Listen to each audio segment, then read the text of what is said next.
కక్ష రాజకీయాలు చేస్తా ఉన్నారు. ఈరోజు ఈ లిక్కర్ స్కామ్ చూస్తే ఫస్ట్ ఏమో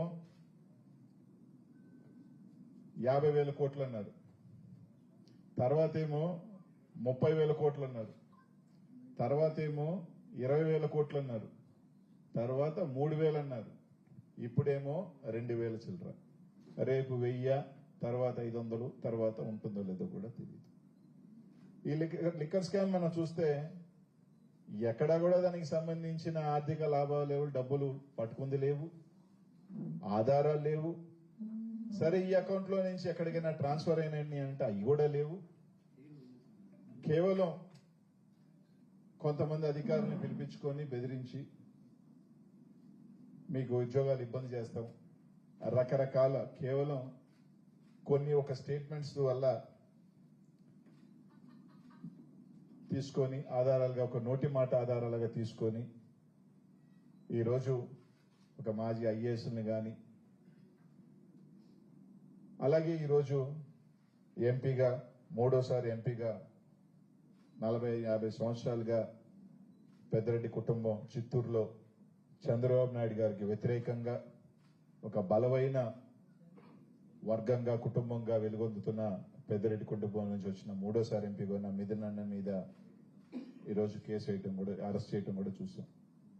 దీనికి సంబంధించి మిథున్ అన్నకు సంబంధించి ఆయన ఎంపీ, వాళ్ళ తండ్రి ఆ శాఖ మంత్రి కూడా కాదు. అయినా సరే ఏదో రకంగా తాన్ని కూడా తీసుకొచ్చి ఇరికిచ్చేస్తే జగన్మోహన్ రెడ్డి గారిని తర్వాత ఇబ్బంది పెట్టొచ్చు అనే ఒక దీంట్లో కేవలం ఒక అబద్దపు వీటితో ఈరోజు అన్ని కూడా చూస్తా ఉన్నారు.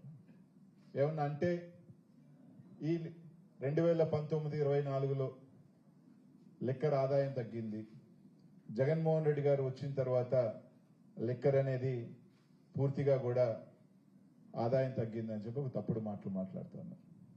కానీ వాస్తవానికి జగన్మోహన్ రెడ్డి గారు వచ్చిన తర్వాత అన్ని షాప్స్ కూడా గవర్నమెంటైజ్ చేయడం జరిగింది. ప్రతి షాప్ లో కూడా ఒక ట్రాన్స్పరెన్సీ తీసుకురావడం జరిగింది. బెల్ట్ షాప్స్ అరికట్టడం జరిగింది. ఈరోజు అందరూ గుర్తుపెట్టుకోవాల్సింది, రాష్ట్ర ప్రజలందరూ కూడా, అదే చంద్రబాబు నాయుడు గారి 2000 దిగిపోయేటప్పటికి లిక్కర్ ఆదాయం 16,500 కోట్లయితే జగన్మోహన్ రెడ్డి గారు దిగేటప్పటికి దాదాపు 24,500 కోట్లు, అంటే దాదాపు 8,000 కోట్లు పెంచు.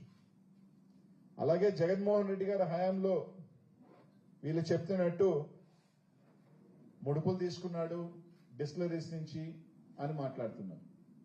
చంద్రబాబు నాయుడు హయాం మీరు చూస్తే 2014-2019లో కేసుల అమ్మకం, ఎన్ని కేసులు అమ్ముడు పోయిన లాస్ట్ లో చూసినా కూడా జగన్మోహన్ రెడ్డి గారి హయాం కన్నా ఎక్కువ. ఎవరైనా మనకి డబ్బులు ఎందుకు ఇస్తారు? నా ఎక్కువ అమ్మితే, నాకు ఎక్కువ ఆదాయం వస్తే మనకి డబ్బులు ఇస్తారు. నేను 100 కేసులు అమ్మేది నాకు 120 కేసులు అమ్మే అవకాశం కల్పిస్తే నాకెవరైనా డబ్బులు ఇస్తారు.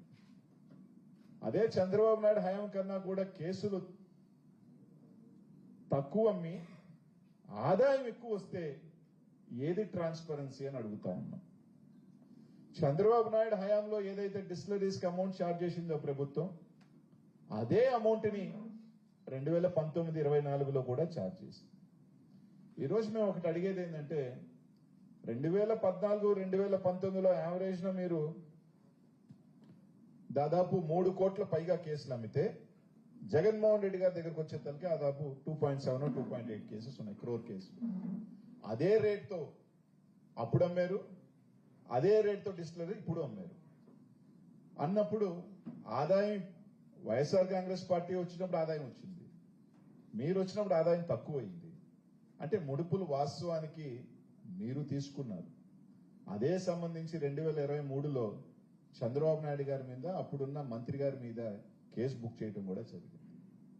ఈరోజు చంద్రబాబు నాయుడు గారు ఆ కేసుని, ఆయన మీద ఉన్న 7 బెయిల్స్ వేసిన కేసుల్ని ఏదో విధంగా తగ్గించుకొని, ఏదో విధంగా వాటిల్ని మాఫీ చేసేసుకొని, ఏదో విధంగా దాన్ని ఇది చేయాలని దాంట్లోనే ఈరోజు ఒక లిక్కర్ స్కామ్ అని చెప్పి తీసుకురావడం జరిగింది. అదే చంద్రబాబు నాయుడు హయాంలో 4,000 చిల్లర షాప్స్ ఉంటే జగన్మోహన్ రెడ్డి గారు వచ్చిన తర్వాత దాన్ని 2,000 చిల్లరకి తగ్గించాడు. అంటే షాప్స్ ని తగ్గిస్తూ ఆదాయాన్ని పెంచిన జగన్మోహన్ రెడ్డి గారు స్కామ్ చేసినట్ట షాప్స్ ని పెంచి ఎక్కువ కేసులు పెట్టి కూడా ఆదాయాన్ని తగ్గించిన చంద్రబాబు నాయుడు గారు ముడుపులు తీసుకున్నట్ట అన్నది కూడా ఒకసారి ప్రజలందరూ కూడా ఆలోచన చేయాలని. ఇదే చంద్రబాబు నాయుడు హయాంలో 20-25 డిస్టిలరీస్ ఉంటే 70% ఆఫ్ స్టాక్ కేవలం 6 డిస్టిలరీస్కి ఇచ్చాడు. అదే జగన్మోహన్ రెడ్డి గారు ఇంకా బెటర్ గా అందరికీ ఇచ్చారు. దీంట్లో ఒక్క డిస్టిలరీ కూడా జగన్మోహన్ రెడ్డి గారి ప్రభుత్వంలో రాలా. 2019 తర్వాత ఒక్క డిస్టిలరీ కూడా జగన్మోహన్ రెడ్డి గారు ఇవ్వాల. కానీ రాష్ట్రంలో ఉన్న 20 డిస్టిలరీస్ చంద్రబాబు నాయుడు గారు ఇవ్వడం జరిగింది. ఆయన ప్రభుత్వంలో 14 డిస్టిలరీస్ ఇవ్వడం జరిగింది. జగన్మోహన్ రెడ్డి గారి ప్రభుత్వంలో ఒక్క డిస్టిలరీ కూడా ఇవ్వాల. అంటే డిస్టిలరీస్ ఆయనే ఇచ్చాడు, కొత్త మందు పర్మిషన్లు ఆయనే ఇచ్చాడు, కేసులు ఆయనే అమ్మాడు, ఆదాయం తక్కువ వచ్చింది. అదే జగన్మోహన్ రెడ్డి గారి ప్రభుత్వంలో గవర్నమెంట్ షాప్స్ తీసుకొచ్చి లిక్కర్ షాప్స్ తగ్గించి కేసులు తగ్గిన ఆదాయాన్ని పెంచిన జగన్మోహన్ రెడ్డి గారు ముడుపులు తీసుకున్నారా అనేది ఒకసారి ఆలోచన చేయాలి. ఎందుకంటే నాకు డబ్బు ఎక్కువ వస్తే నేను డబ్బులు ఇస్తా. నాకు డబ్బులు ఇక్కడ చూస్తే రివర్స్ జగన్మోహన్ రెడ్డి గారి మీద కేసు, ఒక కక్ష రాజకీయాలు, ఏదో విధంగా నలుగురిని అధికారం తీసుకురావటం. అసలు దీంట్లో ఇంకో గమ్మత్తైన విషయం ఏంటంటే ఎక్కడైనా పోలీసులు విచారణ చేస్తారు, కానీ మన రాష్ట్రంలో పాపం పోలీస్ అధికార యంత్రాంగమే వాళ్ళు స్పెక్టేటర్స్ గా నిలబడిపోయినారు. డిఐజీ ర్యాంక్ అధికారులే ఏమీ చెప్పుకోలేక ఈ రాష్ట్రంలో జరుగుతున్న పరిణామాలు. ఎందుకంటే సుప్రీంకోర్టు నుంచి ఒక లాయర్ వస్తాడు, ఆ లాయర్ కూర్చుంటాడు వీళ్ళతో, ఎలా కేసుని ఫైల్ చేయాలా, ఏ విధంగా కేసుని తీసుకురావాలి, ఏ విధంగా ఒక కేసుని బిల్డప్ చేయాలి, ఏ విధంగా జగన్మోహన్ రెడ్డి గారిని ఇరికించాలి, ఏ విధంగా జగన్మోహన్ రెడ్డి గారి చుట్టుపక్కల ఉన్న ఒక వలయం పన్నాలి, ఏ విధంగా ప్రజల్లోకి తీసుకువెళ్లాలని చెప్పి ఒక సుప్రీంకోర్టు లాయర్ స్థాయిలో చంద్రబాబు నాయుడు గారు ఆయన కూర్చుంటారు. కూర్చున్న తర్వాత వాళ్ళు అన్ని చెప్పిన తర్వాత దాని అనుగుణంగా పోలీస్ యంత్రాంగం పనిచేయటం తప్ప పోలీస్ యంత్రాంగం విచారణ చేసో లేదా డీఐజీ స్థాయి అధికారులు విచారణ చేసో ఈ కేసు నడవట్ల. కేవలం